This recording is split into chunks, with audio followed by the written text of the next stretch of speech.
பாருங்க, இப்ப நீங்க சேல்ஸ்ல இருக்கீங்க, மார்க்கெட்டிங்ல இருக்கீங்கன்னா உங்களால டார்கெட் அச்சீவ் பண்ண முடியலன்னா நான் சொல்ற மாதிரி பண்ணி பாருங்க. மேபி உங்களுக்கு வந்து இம்ப்ரூவ்மெண்ட் ஆகும். என்னன்னா ஃபர்ஸ்ட் வந்துட்டு மந்த் பிகினிங் ஆரம்பிக்குதா, நம்ம எல்லாருமே சேல்ஸ் இண்டஸ்ட்ரி இருக்கிறவங்க என்ன பண்ணுவோம், இந்த மந்த் எண்டில் டார்கெட்டை முடிச்சுட்டு மந்த் பிகினிங்ல கொஞ்சம் ரெஸ்ட் எடுத்துருவோம், ஜாலியாக இருந்துருவோம், அப்படியே விட்டுருவோம்.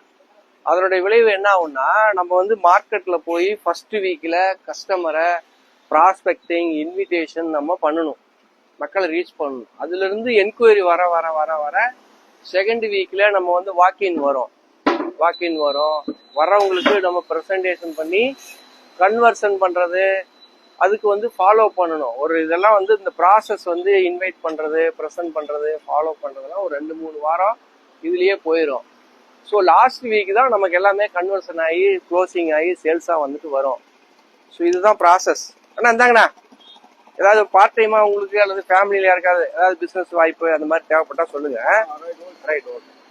ஸோ இந்த லாஸ்ட் வீக்ல கன்வர்ஷன் ஆகுது இல்ல, அதை வந்து ப்ராப்பரா பண்ணணும். ஸோ இந்த ஃபர்ஸ்ட் வீக் நம்ம பிஸியா ஒர்க் பண்ணாம விட்டோம், மக்களை போய் ரீச் பண்ணாம விட்டோம்னா எல்லாமே மாறிடும். ஸோ எப்பவுமே ஃபர்ஸ்ட் வீக்ல வந்துட்டு பிஸியா ஒர்க் பண்ணுங்க, ரீச் பண்ணுங்க, மார்க்கெட்ல போய் reach out, marketing, invitation, prospecting பண்ணினீங்கன்னா உங்களுக்கு அந்த மந்த் சூப்பரா இருக்கும்.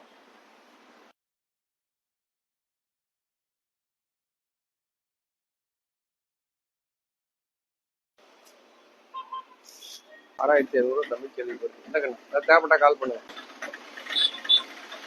பார்ட் டைம் ஏதாவது பிசினஸ் ஆப்பர்ச்சுனிட்டி அல்லது மசில் கெயின் ஏதாவது தேவைப்பட்டா சொல்லுங்க.